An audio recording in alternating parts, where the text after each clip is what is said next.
¿Qué harías si supieras que vienen los guardias y la muerte está a punto de ocurrir? En el año 258 después de Cristo, bajo la brutal persecución del emperador Valeriano, un humilde papa llamado Sixto II libró su última batalla, no con una espada, sino con una fe inquebrantable. Esta es la historia de un pastor, sus leales diáconos y un sacrificio que resonó a través de los siglos.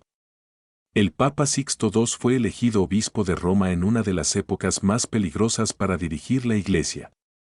Los cristianos se reunían en secreto. El imperio vigilaba cada movimiento. Y en el año 257, Valeriano emitió un decreto: obispos, sacerdotes y diáconos debían ser ejecutados inmediatamente si eran descubiertos. El 6 de agosto de 258, mientras el Papa Sixto II celebraba la Eucaristía con sus diáconos en las catacumbas, irrumpieron los soldados. No había tiempo para correr. No había dónde esconderse. Fue apresado junto con 4 de sus diáconos, Felicisimus, Agapitus, Genaro, Magnus y Vicente, a las afueras del lugar sagrado de sepultura de los mártires. El Papa Sixto II fue decapitado en las mismas piedras que habían visto la sangre de tantos antes que él. Sus diáconos compartieron el mismo destino, fieles hasta el final. Un joven diácono, Lorenzo, sobrevivió unos días más. La leyenda cuenta que se acercó a su amado Papa mientras se lo llevaban. Sixto le dijo: no llores. Hijo mío. Me seguirás en 3 días, y así lo hizo. La sangre de los mártires es la semilla de la Iglesia. San Sixto II y sus compañeros nos recuerdan que la santidad exige valentía y el amor a Cristo lo exige todo. Ellos dieron su vida para que pudiéramos mantener la fe. Sus nombres están grabados en las piedras de la eternidad. San Sixto II y compañeros, rueguen por nosotros. Si su valentía te inspiró, dale me gusta a este video y suscríbete para más historias de fe, pasión y fidelidad. ¿Qué sucede cuando un abogado rico y brillante lo deja todo atrás, no por el poder, sino para reformar una iglesia rota desde dentro? Esta es la historia de San Cayetano, un hombre que renunció a la comodidad, la riqueza y el prestigio para vivir radicalmente por Cristo y ayudar a salvar a la Iglesia de la corrupción, alma a alma. San Cayetano nació en 1480 en Vicenza, Italia, en el seno de una familia noble.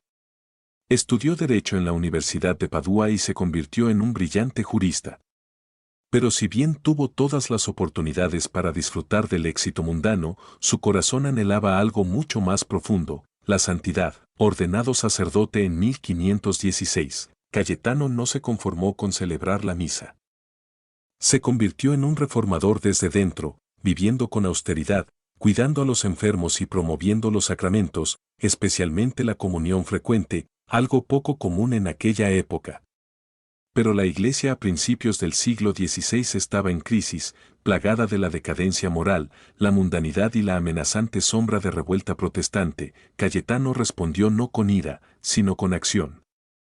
En 1524, junto con Gian Pietro Carafa, quien más tarde se convertiría en el Papa Pablo IV, cofundó la Congregación de Clérigos Regulares, más conocidos como los teatinos. ¿Su misión? Vivir como los apóstoles, sin posesiones, con plena confianza en la divina providencia. E inspirar una reforma del clero con su ejemplo. Los teatinos se negaron a mendigar o poseer propiedades. Vivían enteramente de fe y caridad.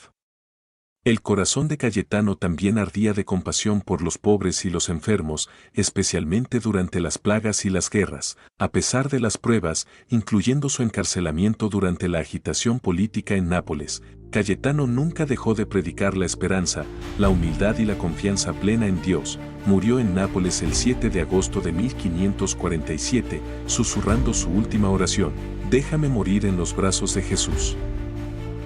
Se enfrentó a dragones, destrozó un cáliz envenenado y desafió a emperadores. Esto no es una leyenda, es la historia real de un obispo que caminó con ángeles y murió por Cristo. Esta es la vida de San Donato de Arezzo. San Donato vivió en el siglo IV, durante la época del emperador Juliano el Apóstata. Nacido en Nicomedia y criado en la fe, se convertiría en un audaz confesor de Cristo en una época en la que la apostasía y la persecución resurgieron en todo el Imperio Romano. Donato fue educado en la fe cristiana por San Pimenio, un sacerdote devoto. Tras huir a Arezzo tras el martirio de Epimenio, Donato fue ordenado sacerdote y pronto se convirtió en obispo de la ciudad. Reconocido por su sabiduría, santidad y valentía, durante la celebración de la Eucaristía, un pagano intentó envenenar el vino consagrado para burlarse de los cristianos. Pero cuando Donato elevó el cáliz al cielo, éste se hizo añicos, revelando milagrosamente la traición. Oró, y el cáliz fue restaurado intacto. Muchos se convirtieron al instante. La leyenda cuenta que un temible dragón aterrorizaba la campiña. Con solo la señal de la cruz, Donato lo ahuyentó, simbolizando el triunfo de Cristo sobre la oscuridad y el miedo paganos, negándose a renunciar a su fe ante las políticas anticristianas de Juliano. Donato fue arrestado y decapitado el 7 de agosto, alrededor del año 362. Su tumba en Arezzo se convirtió en un lugar de peregrinación y se reportaron milagros por su intercesión. San Donato nos recuerda que la verdadera valentía no consiste en matar dragones, sino en mantenerse firme en la fe, cueste lo que cueste. Su vida es un llamado a la valentía en Cristo y a la confianza en el poder divino, de cálices envenenados a un testimonio intrépido. San Donato, ruega por nosotros. ¿Qué tienen en común un cruzado, un legislador y un pacificador?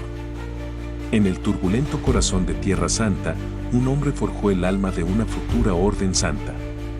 Esta es la historia de San Alberto de Jerusalén, el hombre detrás de la regla carmelita. San Alberto de Jerusalén nació a mediados del siglo XII en Italia y alcanzó la prominencia no por la espada ni la corona, sino por la sabiduría, la santidad y la diplomacia. Canónigo de la Iglesia de la Santa Cruz en Cremona, Alberto se distinguió rápidamente por su profundo intelecto y perspicacia espiritual. En 1205, el Papa Inocencio III lo nombró patriarca latino de Jerusalén, un cargo de gran responsabilidad en una época en que Tierra Santa era un campo de batalla entre religiones y reinos. Aunque la guerra y la división lo rodeaban, Alberto se convirtió en un símbolo de unidad, utilizando la paz en lugar del poder. Pero el legado más perdurable de Alberto comenzó en las laderas del Monte Carmelo. Allí, un grupo de eremitas buscaba vivir una vida de oración al estilo del profeta Elías. Estos eran los primeros carmelitas y acudieron a Alberto en busca de guía. Alrededor del año 1209, Alberto les escribió una regla de vida, una obra maestra espiritual que equilibraba la oración, la comunidad y el servicio apostólico. Esta regla carmelita definiría el corazón de la orden carmelita durante siglos. Trágicamente, en 1214, mientras se preparaba para celebrar la fiesta de la exaltación de la Santa Cruz, Alberto fue asesinado por un noble descontento al que había intentado corregir. Murió como vivió, un pastor fiel y un reformador intrépido. San Alberto de Jerusalén nunca se propuso fundar una orden, pero su sabiduría estructuró un movimiento espiritual que daría a la Iglesia algunos de sus santos más destacados: Santa Teresa de Ávila, San Juan de la Cruz y Santa Teresita de Lisieux. Sigue siendo un modelo de paz, gobierno y santidad, un arquitecto silencioso de la espiritualidad carmelita. En una época en la que la herejía se extendía como la pólvora y la Iglesia se tambaleaba bajo el peso de la confusión, un hombre dio un paso al frente, no con espada ni corona, sino con palabra y verdad. Esta es la historia de Santo Domingo de Guzmán. El predicador que cambió el mundo con solo una fe ardiente y el poder del Evangelio. Domingo nació alrededor de 1170 en Caleruega, España, en el seno de una familia noble y profundamente cristiana. Desde su juventud, mostró una profunda sed de verdad y un corazón atraído por los pobres. Vendió sus preciados libros para alimentar a los hambrientos durante una hambruna, priorizando las almas por encima de la erudición, como canónigo de Osma. Domingo viajó por el sur de Francia, donde se topó con la herejía cátara, un movimiento que predicaba un falso dualismo, negando la humanidad de Cristo y la autoridad de la Iglesia. Domingo no vio enemigos, sino ovejas descarriadas, y sabía que no regresarían por la fuerza, sino mediante la santa predicación. Domingo viajaba a pie, viviendo con sencillez, predicando con fuerza y debatiendo con claridad y caridad. Su celo se encendió, otros se unieron a él. En 1216, el Papa Honorio III aprobó formalmente la Orden de Predicadores, una hermandad dedicada al estudio, la pobreza y la predicación del Evangelio en la verdad. La tradición sostiene que la Santísima Virgen María le dio a Domingo el rosario como arma de oración contra la herejía y el pecado. Gracias a esta devoción y a su incansable predicación, sus hijos, los dominicos, se convirtieron en antorchas de luz en universidades, púlpitos y misiones de todo el mundo. El 6 de agosto de 1221, Santo Domingo murió en Bolonia, abrazado por el amor de sus hermanos. Sus últimas palabras fueron un llamado a la humildad, la unidad y la perseverancia. Fue canonizado tan solo 13 años después. ¿Su legado? Una orden mundial, una profunda devoción mariana y una iglesia reavivada por la verdad. En un mundo aún nublado por la confusión, la luz de Domingo brilla. Llevaremos, como él, la antorcha de la verdad. Predicaremos, no solo con palabras, sino con vidas consumidas por Cristo. 3 hombres, atados no por cadenas, sino por la fe, se enfrentaron al poder del Imperio Romano. Prefirieron la muerte a la negación, y sus nombres resuenan a través de los siglos: Ciriaco, Largo y Esmaragdo. ¿Quiénes eran y por qué lo dieron todo por Cristo? A finales del siglo III y principios del IV, el Imperio Romano era un lugar peligroso para los cristianos.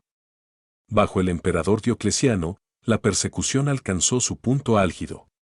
Fue durante esta época que 3 hombres fieles, Ciriaco, Largo y Esmaragdo, se alzaron para dar testimonio con sus vidas. Ciriaco, conocido como diácono de la Iglesia romana, servía a los pobres y consolaba a los encarcelados por su fe. Era profundamente respetado por su valentía y su devoción inquebrantable. Sus compañeros, Largo y Esmaragdo, también eran conocidos por su servicio y perseverancia. Cuando fueron arrestados por ayudar a prisioneros cristianos y negarse a sacrificar a dioses paganos, fueron sometidos a brutales torturas. Aún así, no se retractaron. Según la tradición, su fortaleza ante el sufrimiento inspiró a muchos a abrazar la fe. Finalmente fueron condenados y decapitados en la Vía Salaria, una vía que salía de Roma, donde tantos mártires derramaron su sangre. Sus reliquias fueron veneradas en Roma durante siglos, y su memoria se conservó en la Martirologio romano. Su festividad se celebra el 8 de agosto, un recordatorio del precio del discipulado y de la corona de gloria que espera a quienes perseveran. Eligieron a Cristo por encima de la comodidad, la cruz por encima de las concesiones. Santo Ciriaco, Largo y Esmaragdo, mártires de Roma, rueguen por nosotros. Nació como filósofa judía, se hizo atea, se convirtió al catolicismo y murió como mártir carmelita en Auschwitz. Esta es la historia de una mujer que buscó incansablemente la verdad y la encontró en la cruz. Edith Stein nació el 12 de octubre de 1891 en una devota familia judía en Breslavia, Alemania. Muy inteligente e independiente, rechazó la fe a los 14 años y abrazó el ateísmo en busca de la razón pura, pero la razón por sí sola no podía satisfacer su sed de verdad. Mientras estudiaba con el gran Edmund Husserl, Edith conoció a pensadores cristianos y se sintió profundamente conmovida por la vida de Santa Teresa de Ávila. Una noche, leyó su autobiografía de principio a fin. Y al amanecer, proclamó: «Esta es la verdad». Atraída por el sufrimiento y el amor de Cristo, Edith se unió a las Carmelitas Descalzas en 1933, tomando el nombre de Teresa Benedicta de la Cruz. Pero las sombras del régimen nazi acechaban. Como monja de origen judío, se convirtió en blanco de persecución. En 1942, los nazis la arrestaron a ella y a su hermana Rosa de un convento en los Países Bajos.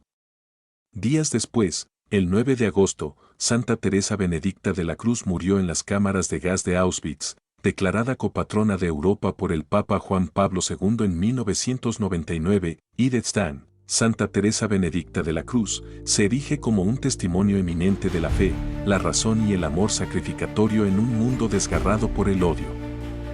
Del silencio de Auschwitz surgió una voz que aún resuena en el alma de Europa: la verdad, el amor y el poder de la cruz. ¿Darías tu vida antes que traicionar tu fe, sabiendo que terminaría en una calzada romana olvidada? Esta es la historia de San Román, un soldado de Cristo cuya sangre marcó las piedras de la Vía Tiburtina. En los primeros siglos del cristianismo, la fe tenía un precio, y para muchos, ese precio era la muerte. San Román fue una de esas almas valientes. Cristiano devoto, se mantuvo firme en una época en la que la lealtad al imperio significaba renunciar a Cristo. Sabemos poco de su juventud, pero su martirio lo dice todo. Bajo la persecución del emperador Valeriano o Diocleciano, San Román fue arrestado por negarse a ofrecer sacrificios a los dioses paganos. Su audaz confesión de fe lo convirtió en blanco de la ira imperial. A pesar de las amenazas y el tormento, Román se negó a negar a Cristo. Por ello, fue condenado y ejecutado a lo largo de la Vía Tiburtina, un largo camino que salía de Roma, a menudo manchado por la sangre de los mártires. Murió con una fe inquebrantable, uniéndose a las filas de los primeros héroes de la Iglesia. Su sepultura se convirtió en un lugar de veneración. El recuerdo de San Román perduró en la martirologios de la Iglesia, conmemorados cada 9 de agosto. En el silencio de la Vía Tiburtina, el testimonio de San Román aún resuena, recordándonos que la verdadera fuerza reside en la fe inquebrantable. Le exigieron que entregara los tesoros de la Iglesia. Regresó con los pobres, los enfermos y los ciegos, y luego enfrentó el fuego con una sonrisa. ¿Quién era este intrépido diácono que desafió al Imperio Romano?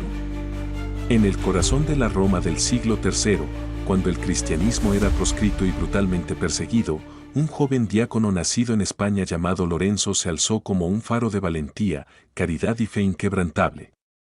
Nombrado uno de los 7 diáconos de Roma bajo el papado de Sixto II, el deber de Lorenzo era distribuir limosnas y cuidar de los pobres.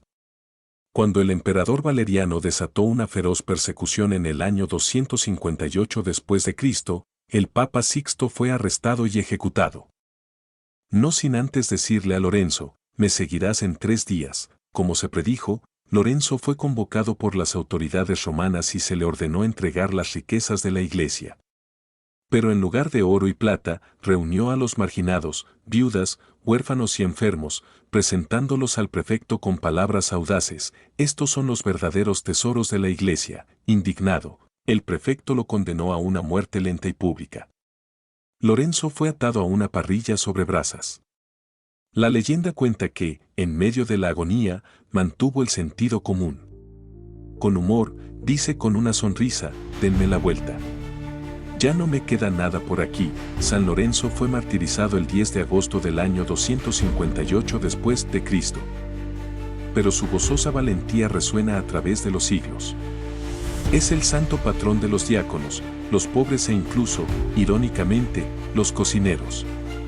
Su valiente testimonio nos sigue inspirando a ver el verdadero tesoro de la Iglesia, Cristo vivo en los más pequeños. San Lorenzo, diácono y mártir, ruega por nosotros.